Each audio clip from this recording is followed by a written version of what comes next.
लिखा है what are the valid probability assignments, कौन सा वैलिड है या नहीं। देखो पिछली क्लास में हमने क्या क्या चीजें देखी थी। रैंडम एक्सपेरिमेंट क्या होता है, वो एक्सपेरिमेंट जिसके आउटकम्स को प्रेडिक्ट नहीं कर सकते, रैंडम एक्सपेरिमेंट, जैसे रोलिंग ए डाइस, ठीक है। फिर सैंपल स्पेस देखा था, क्या होता है sample space, collection of set of all possible outcomes is called sample space. फिर उसका इवेंट्स देखा था, क्या होते थे इवेंट्स,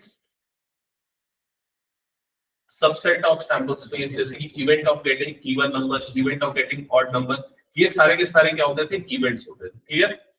फिर उसके बाद हमने नेक्स्ट क्या पढ़ा था, इवेंट्स के बीच में operations like intersection, union, complement, ये सारी चीजें, ठीक है। और एक्सियोमेटिक अप्रोच में हमने कुछ एक्सियोम्स देखे थे कि हर एक एलिमेंट की प्रोबेबिलिटी क्या होती है, ग्रेटर देन और इक्वल टू 0, और सारी प्रोबेबिलिटीज का सम इक्वल्स टू क्या होता है 1।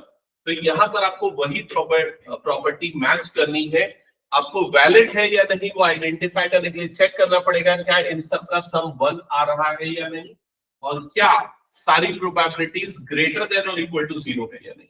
जैसे फर्स्ट केस में देखते हैं तो 0.1 और ये कितना हो गया 0.2, 0.6, इन तीनों का एडिशन कितना आ जाएगा 0.9, और इन चारों का एडिशन कितना आएगा चेक करो, इन चारों का एडिशन कितना आ जाएगा 0.1। तो 0.9 प्लस 0.1 मतलब ओवरऑल सम यहाँ पर कितना मिल जाएगा 1, मतलब ये एक वैलिड प्रोबेबिलिटी असाइनमेंट है। क्या ये क्लियर हो गया। नेक्स्ट वाला वैलिड है कि नहीं बताओ, नेक्स्ट वाला भी वैलिड प्रोबेबिलिटी असाइनमेंट है, सबका सम कितना है 1। नेक्स्ट वाला है कि नहीं चेक करो, ये नहीं है क्योंकि इन सबका सम क्या है ग्रेटर देन बता रहा है।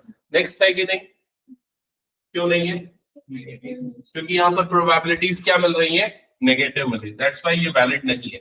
ये है कि नहीं चेक करो, अगेन ये नहीं है क्योंकि यहाँ पर प्रोबेबिलिटी क्या आ रही है ग्रेटर देन 1 आ रही है, दैट्स व्हाई। क्या ये क्लियर हो गया। चलो नेक्स्ट आगे बढ़ते हैं, अब स्टार्ट करते हैं क्वेश्चंस के साथ प्रोबेबिलिटी वाले, ठीक है। तो प्रोबेबिलिटी निकालने के लिए ये फॉर्मूला याद रखना, किसी भी इवेंट की probability is equal to number of outcomes favourable to that event divided by number of outcomes in sample space. तो फर्स्ट क्वेश्चन पढ़ो और बताओ सैंपल स्पेस क्या बनेगा। इक्वाइनेस toss twice, sample space, sample space हो जाएगा HH, HT, TH and TT। क्या ये क्लियर हो गया, ठीक है। अब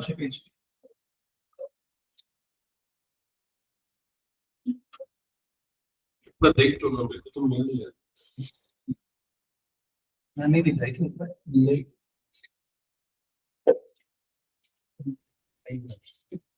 नहीं है।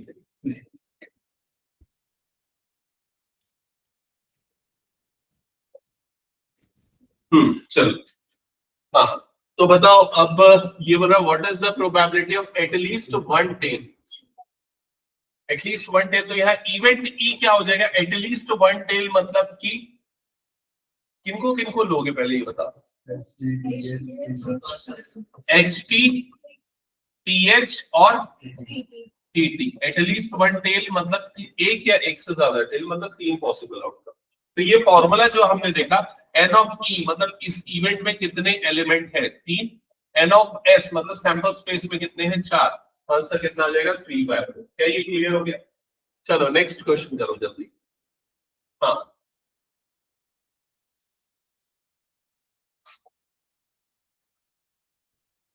इसका सैंपल स्पेस बनाना है।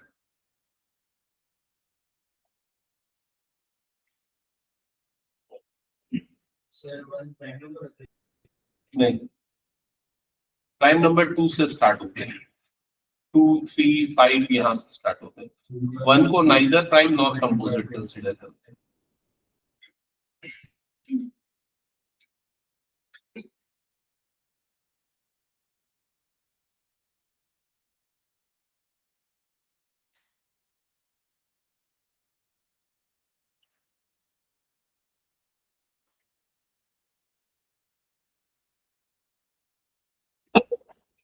A die is thrown, find the probability of following events। अच्छा सिंगल डाइस थ्रोन है क्या, सैंपल स्पेस तो 1 2 3 4 5 6 आएगा, कोई डाउट नहीं। तो फर्स्ट वाला प्राइम नंबर आने की प्रोबेबिलिटी 3/6 1/2 2 3 5 ये प्राइम नंबर्स होते हैं। सेकंड नंबर ग्रेटर देन और equal to 3 4/6 a number less than or equal to 1 will appear 1/6 a number more than 6 will appear 0 a number less than 6 will appear 5/6 sir सार्थक समझ में आया? अभी अगला क्वेश्चन पढ़, कोई बहुत बड़ी चीज नहीं पढ़ रहा है।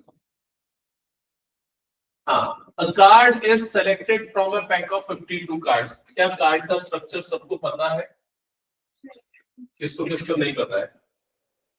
अच्छा ठीक है, जिनको पता है वो लोग सॉल्व करो, जिनको नहीं पता थोड़ा सा समरी सुन लो। ठीक है, टोटल 52 कार्ड्स होते हैं, वो दो तरह के कलर्स में डिवाइडेड होते हैं, 26 ब्लैक होते हैं और 26 रेड होते हैं। ठीक है, अब जो 26 ब्लैक होते हैं उसके भी फर्दर दो सूट्स होते हैं, एक होता है स्पेड और दूसरा क्या होता है क्लब, दूसरा होता है क्लब। और रेड में भी दो कैटेगरी होती है, एक होता है डायमंड और दूसरा होता है हार्ट, इनको सूट्स बोलते हैं। ठीक है, सो देयर आर 4 सूट्स और हर सूट के 13 कार्ड्स होते हैं, 13 इसके 13 इसके 13 इसके और 13 इसके। क्या ये क्लियर हो गया? अब इसके अलावा हर सूट में 3 फेस कार्ड्स होते हैं, एक होता है जैक, एक होता है क्वीन और एक होता है किंग। तो 3 मतलब जैक इसका भी, जैक इसमें भी है, जैक इसमें भी है, जैक इसमें भी, तो टोटल 4 जैक हो गए। क्वीन भी टोटल 4 हो जाएंगे और किंग भी टोटल 4 हो जाएंगे। क्लियर हो गया ये चीज? इसके अलावा कार्ड्स में एस होते हैं, एस मतलब जिसको इक्का बोलते हैं, तो सभी में एक एक के होते हैं, सभी सूट्स के एक एक के होते हैं। ठीक है, other than this all are numbered cards. क्या ये क्लियर हो गया? अब आते हैं क्वेश्चन में, अब आते हैं क्वेश्चन में। तो फर्स्ट क्वेश्चन क्या लिखा हुआ है, पढ़ो जल्दी से। हेलो, हाँ बोलो। हाँ हाँ हाँ हाँ ठीक। अब देखो यहाँ पर फर्स्ट प्रोबेबिलिटी में क्या लिखा, how many points are there in sample space. तो सैंपल स्पेस में कितने पॉइंट्स है, तो जितने कार्ड्स है उतने पॉइंट्स है, तो कितने पॉइंट्स हो जाएंगे 52। क्या ये क्लियर हो गया? फिर नेक्स्ट पार्ट में क्या लिखा है, calculate the probability that the card is an ace of spade. Ace of spade कितना होता है 1, तो इसका आंसर कितना आ जाएगा 1/52। Calculate the probability that card is an S, card के एस होने की प्रोबेबिलिटी, तो एस कितने होते हैं 4, तो आंसर कितना आ जाएगा 4/50। फिर बोला card is a black card, तो ब्लैक कार्ड कितने होते हैं टोटल 26, तो आंसर कितना आ जाएगा 26/50। क्लियर हो गया? चलो एक काम करो, नेक्स्ट क्वेश्चन जल्दी से पढ़ो और इसको ट्राई करो।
हाँ, क्या ये बना, एक बार बताओ जल्दी।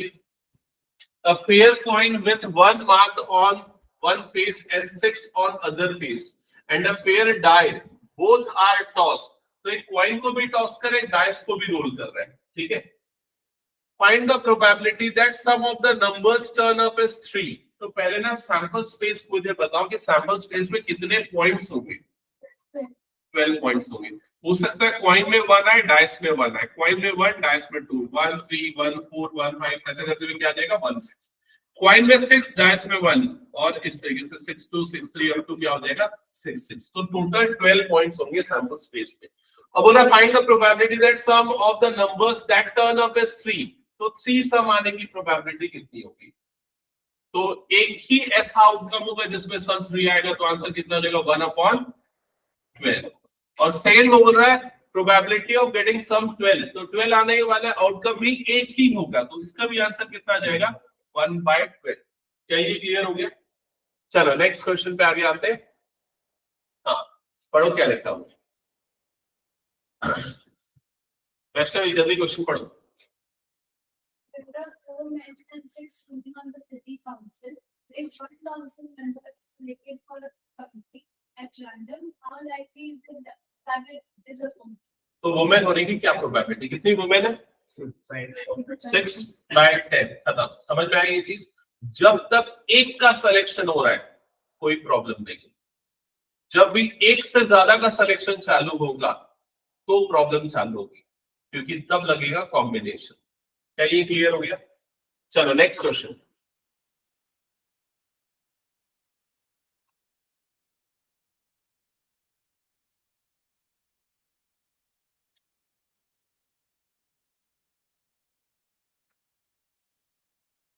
अच्छा, एक फेयर पॉइंट को 4 बार टॉस करेंगे, सैंपल स्पेस में कितने पॉसिबल आउटकम होंगे? 16. 2⁴ 16. ठीक है. अब क्या लिख रहा है? A person win ₹1 for each head and lose ₹1.5 for each tail. यहाँ तक क्लियर हो गया? From the sample space, calculate how many different amounts of money you can have after 4 tosses and probability of each of these amounts. ये थोड़ा सा मुश्किल है. चलो देखते हैं. अगर मान के चलो आप 4 बार टॉस कर रहे हो, 4 टॉस कर रहे हो, तो क्या क्या पॉसिबिलिटी हो सकती है? हो सकता है चारों बार हेड आ जाए और एक भी बार टेल ना आए, या फिर क्या हो सकता है 3 हेड आए और 1 टेल आए, या फिर 2 हेड आए और 2 टेल आए, या फिर 1 हेड आए और 3 टेल आए, या फिर एक भी हेड ना आए और चारों बार क्या आ जाए टेल आ जाए. क्या ये क्लियर हो गया? चेक कर लो एक बार. ठीक है. अब देखते हैं कि कितने अमाउंट्स आप जीत सकते हो. तो ये x से डिनोट करते हैं जो भी अमाउंट आप जीत सकते हो. तो 4 हेड और 0 टेल में आपका विनिंग अमाउंट कितना होगा? ₹4 का. और इस सिचुएशन में आपका विनिंग अमाउंट कितना होगा बताओ जल्दी.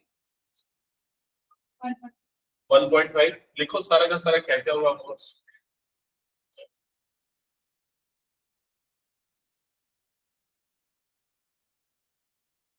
क्या बचा था? कुछ डाउट? 3 हेड आया तो हर बार ₹1 जीतेगा, और एक बार टेल आया तो लूज करेगा 1.5. तो विनिंग अमाउंट कितना आ जाएगा यहाँ पर? 1.5. यहाँ पर विनिंग अमाउंट कितना होगा? 2 बार हेड आया तो ₹2 जीतेगा, 2 बार टेल आया मतलब ₹3 लूज करेगा, मतलब कितना हो जाएगा -1. तो यहाँ पर विनिंग अमाउंट हो जाएगा -1. क्या ये क्लियर हो गया? यहाँ पर विनिंग अमाउंट कितना हो जाएगा?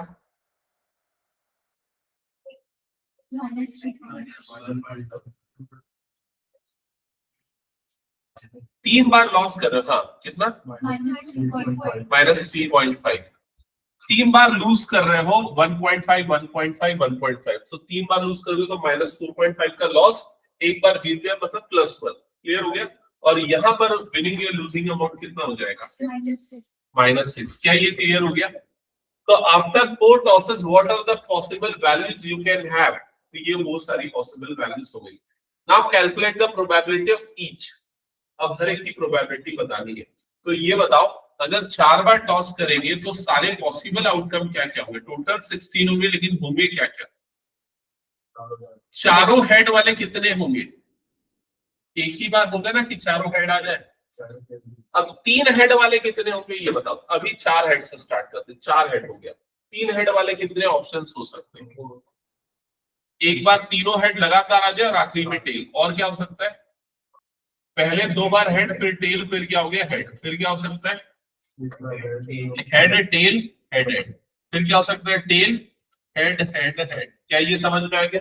योग्य पॉसिबिलिटी। ठीक है, तो अब ये चार हेड हो गया, ये तीन हेड हो गया। अब दो हेड वाला लिखो, कौन कौन सा होगा?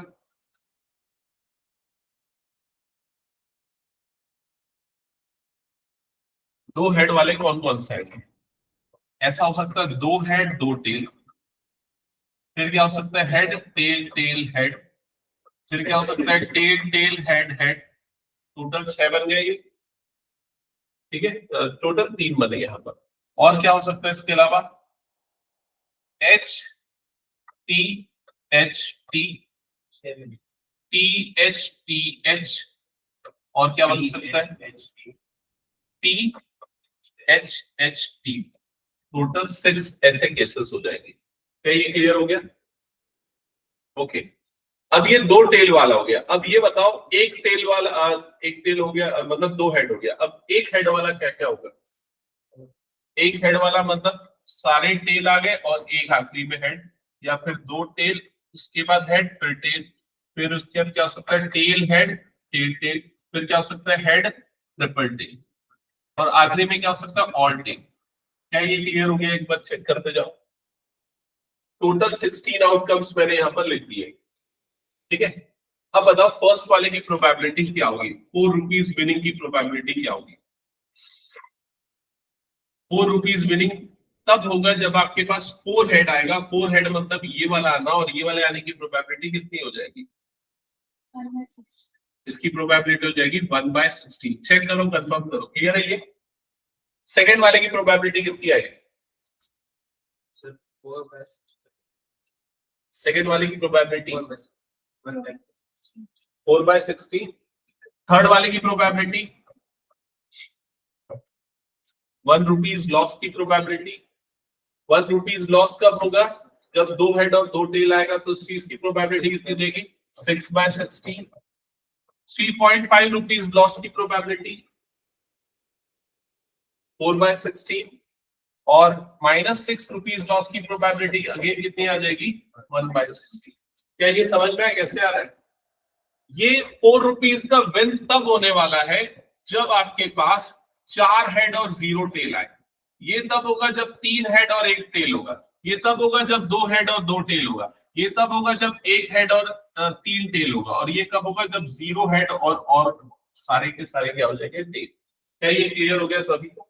हटा दो फिर इसको। मैं यही चीज पूछ रहा है, what are the possible probabilities of each of the following amounts. चलो नेक्स्ट क्वेश्चन, जल्दी इसके आंसर्स बता देगा। पहले सैंपल स्पेस बनाना ना। 3 पॉइंट्स का टॉस है।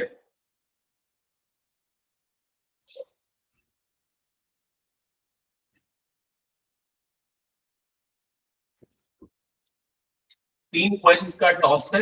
What are all possible outcomes?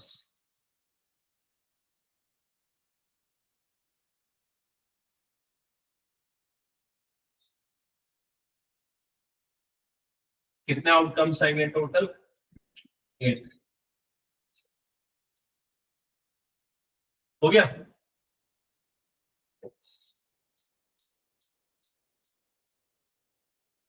Sample space हमने बना लिया ना। वैष्णवी, अब बताओ फर्स्ट वाले की क्या आएगी प्रोबेबिलिटी?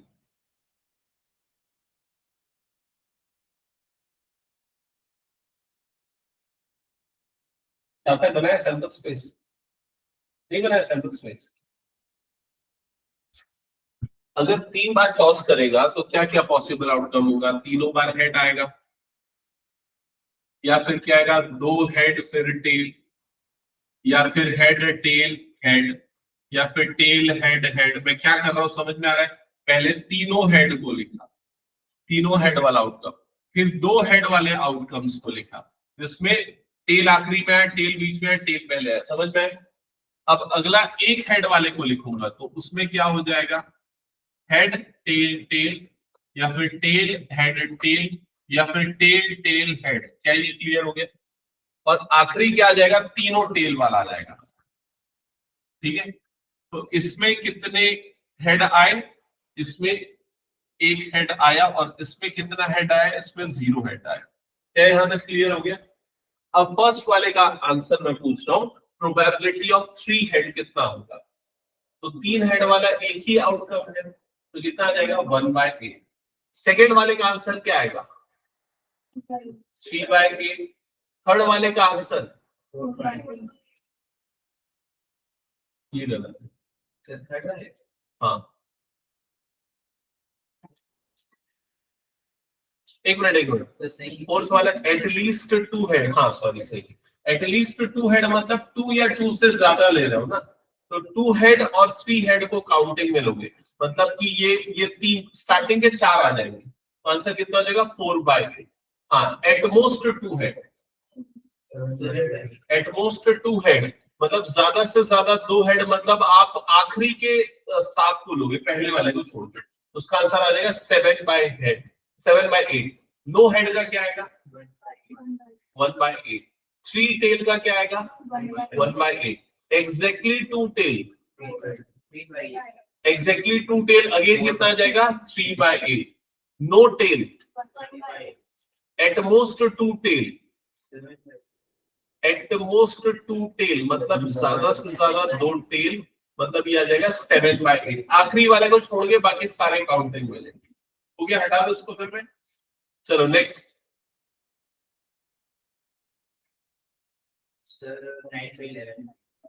डन। 2/11 होने की प्रोबेबिलिटी, नहीं होने की मतलब 1 से माइनस कर दो। नेक्स्ट,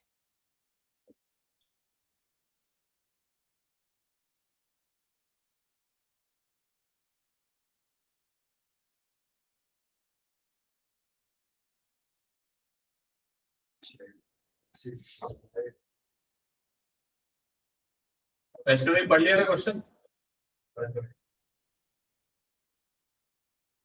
दूसरा उसको कॉम्प्लीमेंट्री होगा।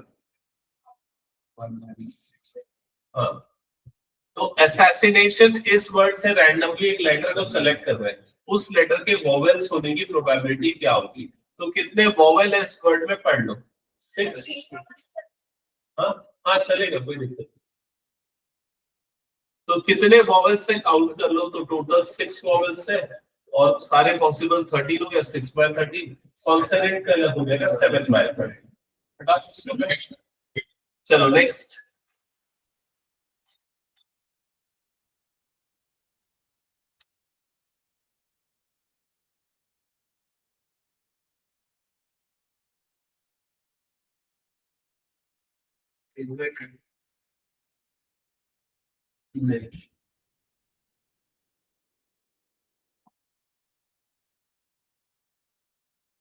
अब सोच के बता, नहीं,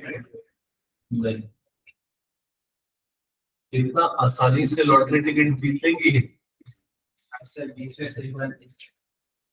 पूरा अच्छे से पढ़ना क्वेश्चन को, क्या लिखा है, in a lottery a person chooses 6 different natural numbers at random from 1 to 20। मैंने बताया जब भी एक का सिलेक्शन करते हैं तो आसान है, लेकिन जब मल्टीपल का सिलेक्शन होगा एक से ज्यादा, तो क्या लगेगा, कॉम्बिनेशन। ठीक है, तो 6 नंबर्स का सिलेक्शन हो रहा है आउट ऑफ 1 to 20। क्लियर हो गया ये चीज? If these 6 numbers match with the 6 numbers already fixed by the lottery committee, he wins the prize. Find the probability of winning the prize. अब जो मैं तरीका बता रहा हूँ वो थोड़ा ध्यान से समझना, लगभग आगे आने वाले सारे क्वेश्चन में वो अप्लाई होगा, और जिसमें सारे बच्चों को प्रॉब्लम जाती है, जो 12th में भी फॉलो होता है। तो टोटल 20 नंबर्स है, और उसमें से 6 नंबर्स को लॉटरी पर्सन ने फिक्स करके रखा हुआ है। ठीक है, और बाकी जो 40 नंबर्स है वो अलग है। क्या ये क्लियर हो गया? अगर आपके सेलेक्टेड नंबर ये 6 के 6 में से पूरे मैच कर जाए तो आप लॉटरी टिकट विन कर पाओगे, अदरवाइज विन नहीं होगा। क्या ये क्लियर हो गया?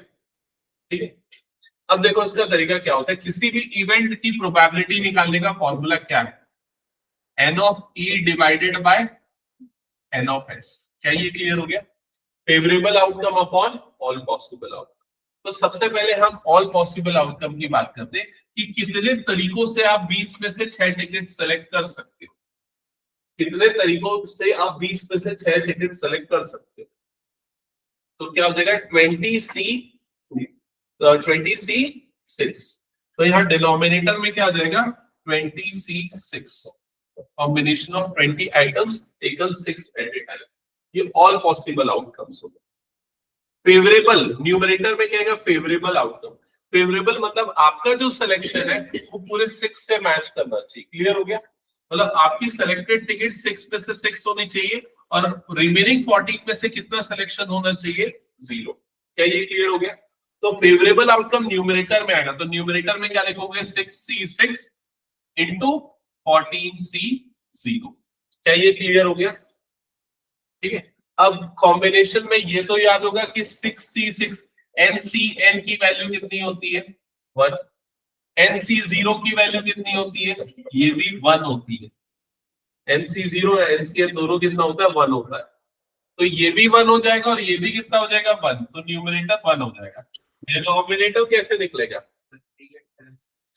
हाँ तो ठीक है, कैलकुलेटर यूज करो तो ठीक है, नहीं कर रहे हो तो तरीका क्या है, इसको रिड्यूस करते हुए मल्टीप्लाई करते हुए कहां तक लिखते हैं 6 टर्म्स तक। जैसे 6 तो 1 2 3 4 5 और 6 15 तक जाएगा और इधर पे क्या आएगा 6 5 4 3 2 1 एंड देन फर्दर सिंपलीफाई कर लेना जो भी आएगा वो आपका आंसर। क्या ये समझ में आ गया? बिना उसको ठीक है, हटा दो उसको फिर में। चलो नेक्स्ट। हाँ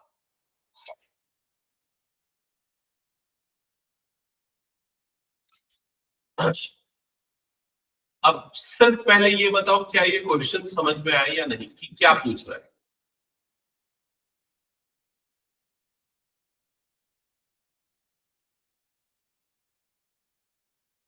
नहीं आया क्वेश्चन समझ में? हाँ, ठीक है।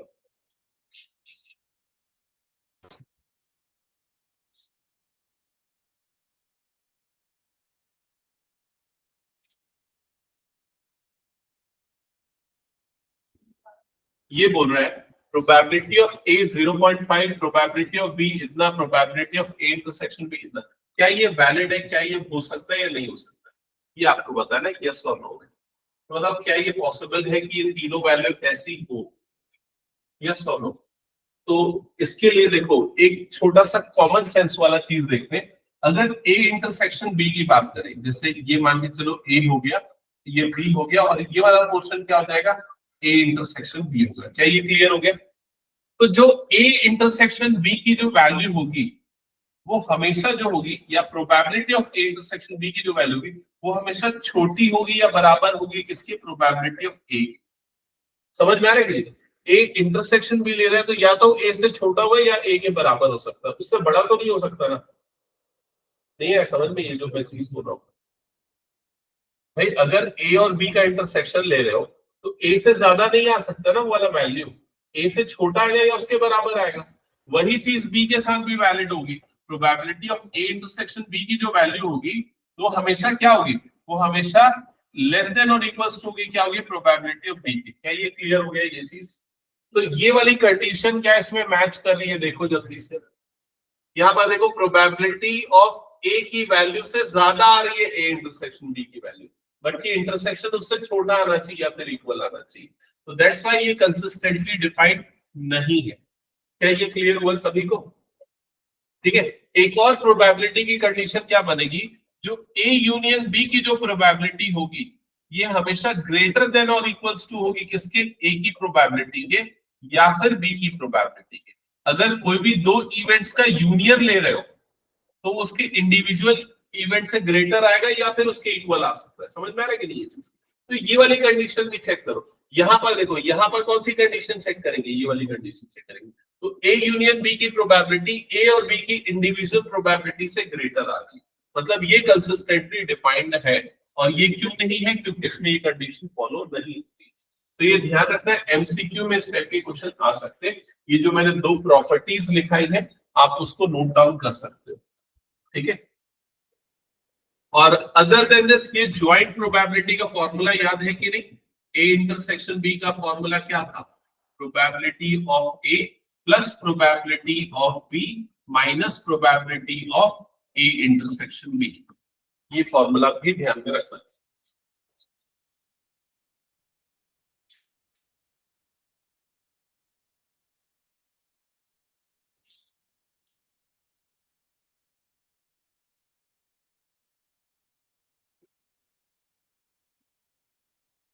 हो गया, हटा दो इसको। चलो नेक्स्ट क्वेश्चन। हाँ, अगला जो क्वेश्चन है उसके लिए जो मैंने अभी फॉर्मूला लिखा है ना, ये फॉर्मूला अप्लाई होने वाला है। तो अगर किसी ने नहीं लिखा तो अभी लिख लो और स्टार्ट करो ये क्वेश्चन सॉल्व करना। बताओ फर्स्ट वाले का क्या आ रहा है आंसर?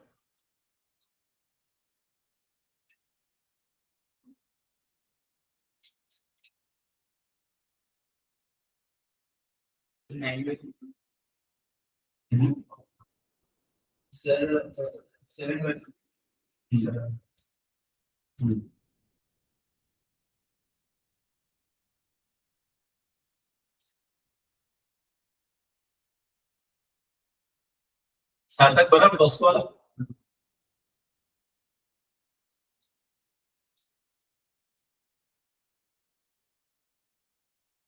So 0.5 second.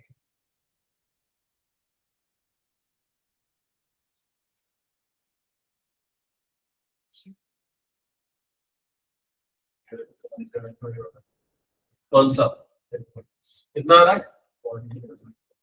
नहीं, 0.75 तो आ भी नहीं सकता ना, जो कंडीशन ही वैलिड नहीं करेगी। So 0.7 हमारा 0.7 नहीं, तो 0.5. फर्स्ट का कितना बोला? 7/15। हाँ सही, so 0.5 हाँ 0.5 करेक्ट है। तूने भी वही बोला था क्या? हाँ 0.5 करेक्ट है। तो 0.15. हाँ करेक्ट है।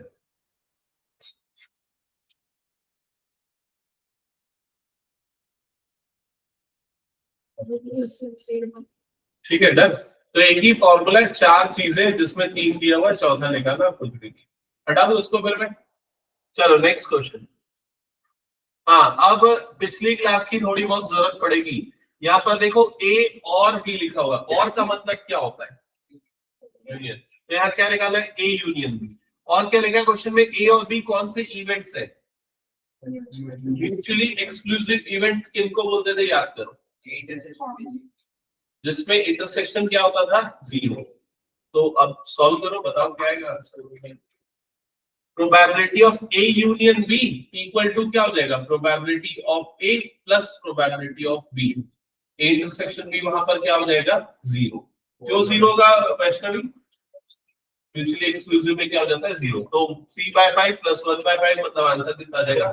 4/5। हटा दो इसको। मैं सारा क्लियर हुआ? चलो बाकी लोग नेक्स्ट सॉल्व करो।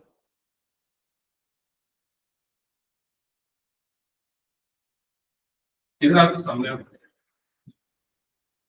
बाकी लोग नेक्स्ट सॉल्व करो ये दोनों पार्ट।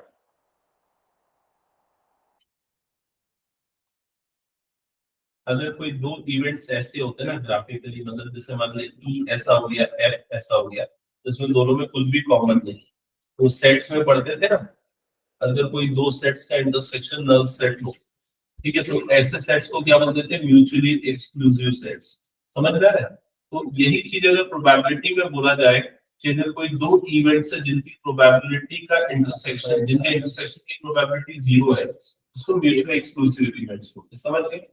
अब पिछले क्वेश्चन में क्या दिया हुआ था? पिछले क्वेश्चन में देखो प्रोबेबिलिटी ऑफ ए दे दिया था, कितना दिया था? 3/5। प्रोबेबिलिटी ऑफ बी दे दिया था, कितना दे दिया था? 1/5। और क्या निकाला था? प्रोबेबिलिटी ऑफ ए और बी। और का मतलब होता है यूनियन बी। समझा? यहाँ पर देखो चीजें ध्यान में रखना, ए और बी मतलब कि A union B, A and B मतलब कि A intersection B, not A मतलब क्या हो जाएगा? A dash. समझ गए? ये तीन ऑपरेशन जो करते हैं। तो देखो ये निकाला। अभी मैंने फॉर्मूला क्या बताया था probability of A union B का, क्या था? Probability of A plus probability of B minus probability of A intersection B. अब अगर म्यूचुअली एक्सक्लूसिव है तो ये वाली प्रोबेबिलिटी कितनी आ जाएगी? 0। तो ये ए यूनियन बी कितना आ जाएगा यहाँ पर? प्रोबेबिलिटी ऑफ ए जो कि क्वेश्चन में दिया था कितना दिया था? 3/5 और ये कितना हो जाएगा? प्लस 1/5 माइनस हो गया 0। तो आंसर कितना आ जाएगा? 2/5। ये बन गया क्या दोनों? यस पक्का। फर्स्ट वाले का आंसर कितना है? 2 + 4 6 5 8 और सेकंड वाले का 7/8 होगा सर, वो P8 है और B इसमें है। टू शायद 1 minus हाँ 1 - 1/8 सर। 1 minus 5/8. हाँ 3/8 आ गया इसका आंसर। सर जो बीच में एंड ये और एक मिनट रुक दो, पहले फर्स्ट पार्ट को देखते हैं। Probability of E union F, ये हो जाएगा probability of E plus probability of F minus 1/8। तो ये कितना आया? 5/8 है ना। अब सेकेंड पार्ट में बोल रहा है probability of E dash intersection F dash, ये बोला ठीक है। अब इसको कैसे समझाऊं मैं? इसको ग्राफिकल मतलब वेन डायग्राम से समझना है या अलजेब्रिकली, दोनों तरीके से देखो। अगर अलजेब्रिकली देख रहे हो तो इसमें लगेगा D Morgan's law. D Morgan's law क्या होता है? इंटरसेक्शन बन जाता है यूनियन और लग जाता है होल में डैश, ये डी मॉर्गन्स लॉ है। इंडिविजुअल इंटरसेक्शन, इंडिविजुअल कॉम्पोनेंट बीच में इंटरसेक्शन, तो ये। और अगर होल डैश निकालना है तो उसका भी फॉर्मूला क्या होता है? 1 minus probability of E union F. समझ में आया? और ये ई यूनियन एफ तूने फर्स्ट पार्ट में निकाला है तो 1 माइनस 5/8 कर देगा, तो आंसर कितना आ जाएगा? 3/8। क्या ये क्लियर हो गया? और अगर देखो वेन डायग्राम से समझ रहे तो वो भी देख ले, कई बार कंफ्यूजन होता है तो वेन डायग्राम देखो। मान लो ये पूरा सैंपल स्पेस हो गया, ये ई हो गया और ये क्या हो गया? एफ हो गया, ठीक है। इसका मतलब क्या है? Not E and not F, मतलब नॉट ई मतलब ई के बाहर, नॉट एफ मतलब एफ के बाहर, बीच में एंड लगा है, मतलब दोनों कंडीशन फॉलो होनी चाहिए। तो ई के बाहर भी होना चाहिए, एफ के बाहर भी होना चाहिए। तो ई के बाहर एंड एफ के बाहर मतलब ये वाला पार्ट आ जाएगा। समझ में आ रहा है ये चीज? और इसकी प्रोबेबिलिटी निकालने के लिए 1 में से ये पूरे को माइनस कर दो। क्या ये क्लियर हो गया सबको? चलो नेक्स्ट क्वेश्चन करो जल्दी।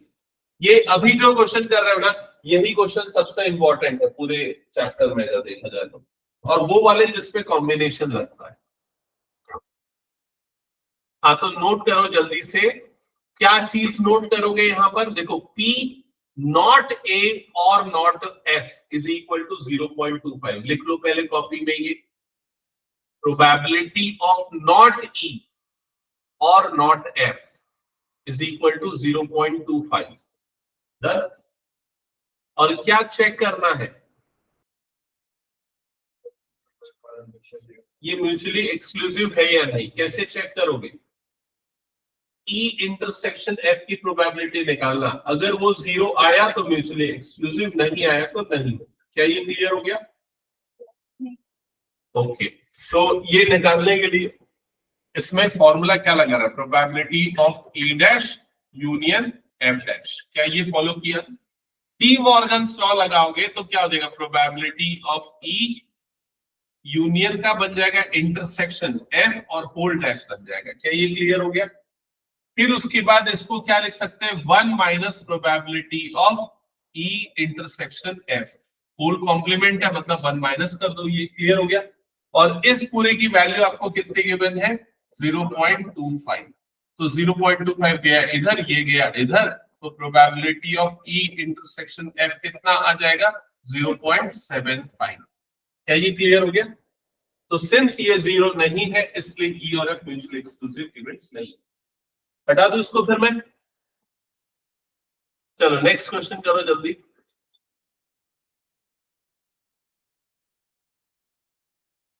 प्रोबेबिलिटी ऑफ ए दिया है 0.42, नॉट ए कितना हो जाएगा? क्या? सर 0.58 0.58। 1 में, हाँ 1 में से माइनस करना पड़ता है। 1 माइनस 0.42 कर दो तो कितना आ जाएगा? 0.58। नॉट बी कितना हो जाएगा 0.52 और ए एंड बी दिया हुआ है, एंड मतलब क्या दिया हुआ है इंटरसेक्शन, और क्या निकालना है ए और बी मतलब यूनियन। तो क्या था formula P of A plus P of B दोनों को ऐड कर लेना, तो कितना आ जाएगा 0.9 और उसमें से क्या माइनस करना पड़ेगा इंटरसेक्शन को। तो बताओ क्या आएगा थर्ड पार्ट का आंसर 0.74 करेक्ट। क्लियर हो गया सबको? चलो नेक्स्ट क्वेश्चन। हाँ इसको सॉल्व करो, कॉपी में लिखो डेटा जो जो इंपॉर्टेंट है।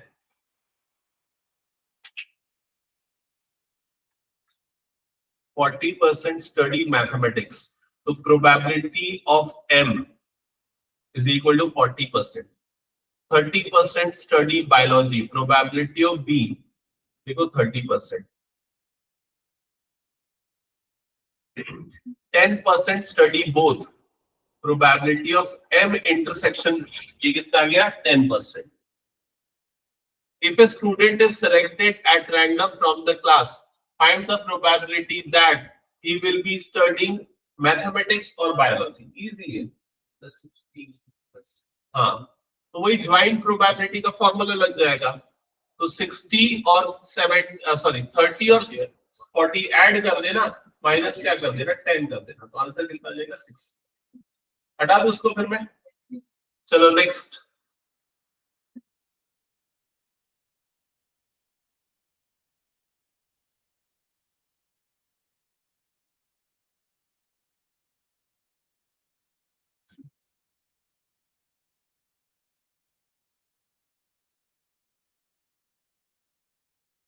आखिरी लाइन में बोल रहे हैं किस चीज की प्रोबेबिलिटी निकालना है।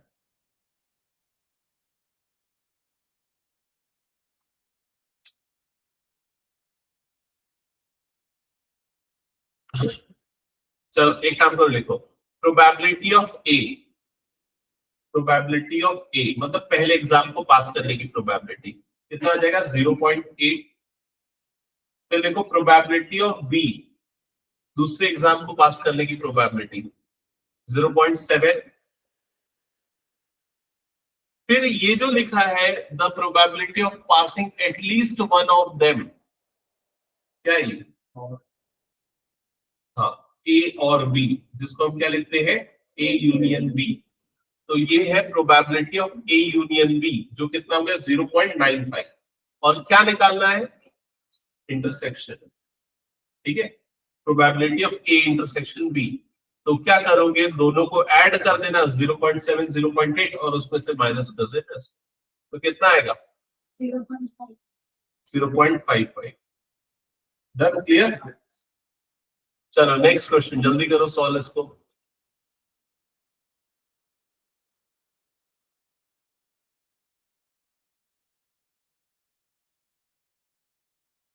तो पहली लाइन में क्या बोल रहा है, किस चीज की प्रोबेबिलिटी 0.5 क्या है?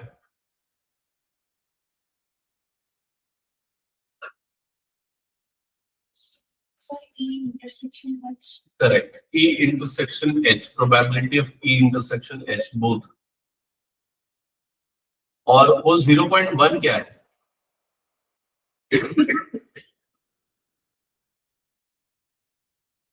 जीरो पॉइंट वन क्या है, जल्दी बताओ। Not E and not H, not E and not H, और पलक क्या बोला एक बार दोबारा बोलना। Sir, E intersection H dash. Full dash, okay वो भी करेक्ट है, ये भी करेक्ट है। ठीक है, हाँ तो इधर पे देख लेना यहाँ पर क्या क्या चीजें गिवन है। तो सबसे पहले probability of E intersection H, दोनों के पास करने की प्रोबेबिलिटी गिवन है, that is 0.5। Probability of not E and not H मतलब नाइदर हिंदी नॉर इंग्लिश, दोनों को पास नहीं करने की प्रोबेबिलिटी ये गिवन है 0.1, जिसको आप ऐसे लिख सकते हो A dash intersection H dash is equal to 0.5 0.1, या ऐसे लिख सकते हो probability of E union H का whole dash that is equal to 0.1। एक बार चेक कर लेना, यहाँ तक क्लियर हो गया? ठीक है, या फिर आप इसको और क्या लिख सकते हो, 1 minus probability of E union H, that is equal to कितना हो जाएगा 0.1। क्या ये क्लियर हो गया? जिससे probability of E union H मिल जाएगा, तो ये कितना आ जाएगा 0.9। ये 0.9 किस चीज की प्रोबेबिलिटी है? Passing any one of them, A union B, either Hindi और इंग्लिश और वो। हाँ, अभी और क्या दिया क्वेश्चन में, E probability of passing English examination, मतलब प्रोबेबिलिटी ऑफ ई की वैल्यू भी गिवन है, कितनी गिवन है 0.75। तो ये भी गिवन है, इंटरसेक्शन भी गिवन है, यूनियन आपने निकाल लिया है। अब किस चीज की प्रोबेबिलिटी निकालना है? एच की प्रोबेबिलिटी, बता दो कितना आएगा?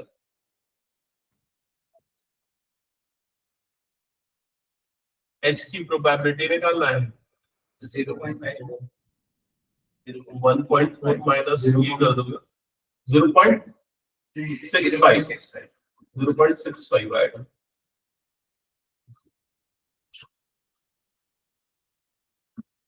चेक करो, वेरीफाई करो तो सब करेक्ट है।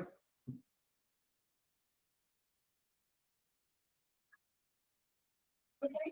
65, Yes. ठीक है। चलो नेक्स्ट,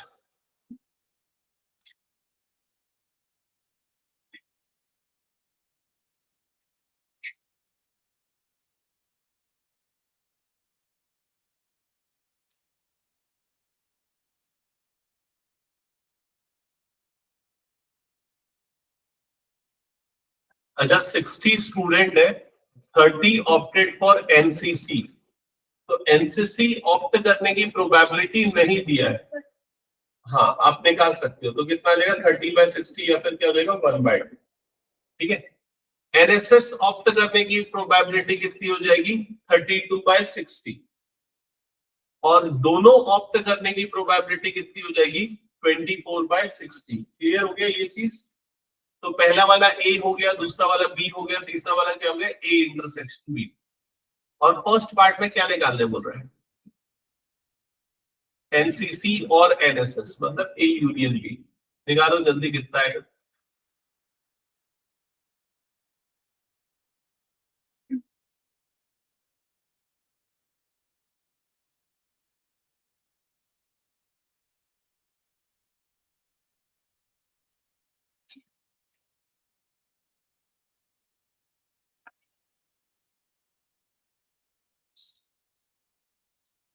आया फर्स्ट पार्ट का आंसर?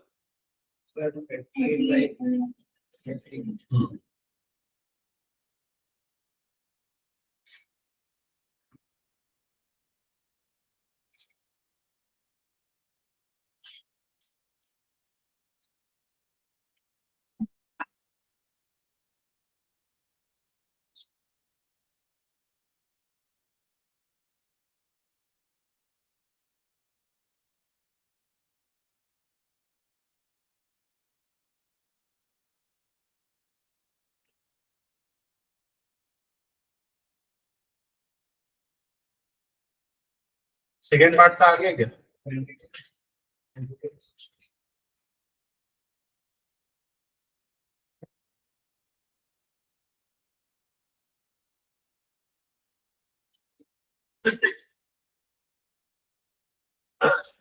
क्या इसको मैं नए तरीके से बताऊं, वेन डायग्राम से बताऊं क्या? देखो इधर, इसको वेन डायग्राम से देखो।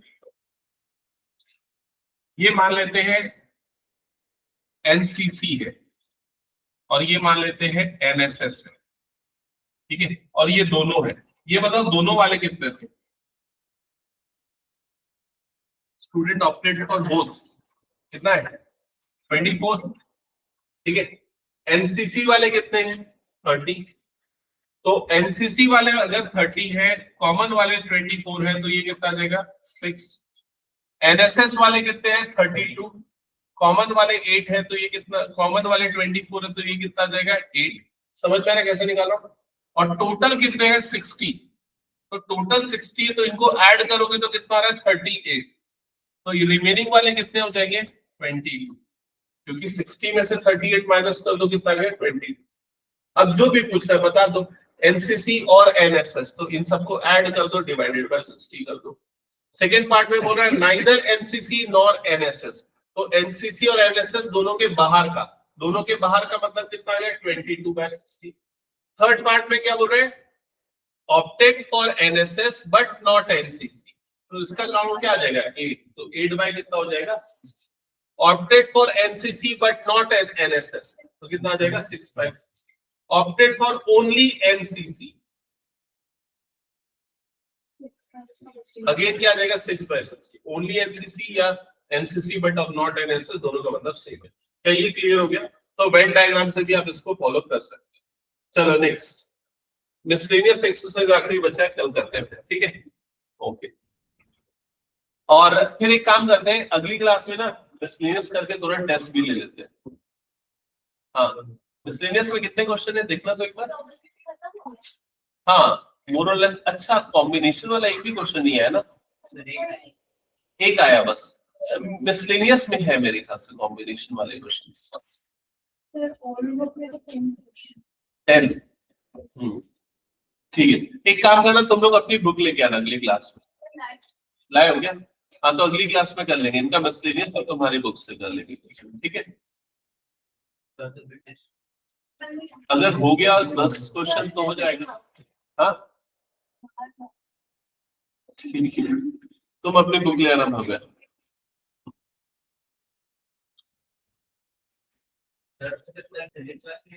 होगा ना, मतलब परसों की क्लास में, नेक्स्ट मैथ्स क्लास।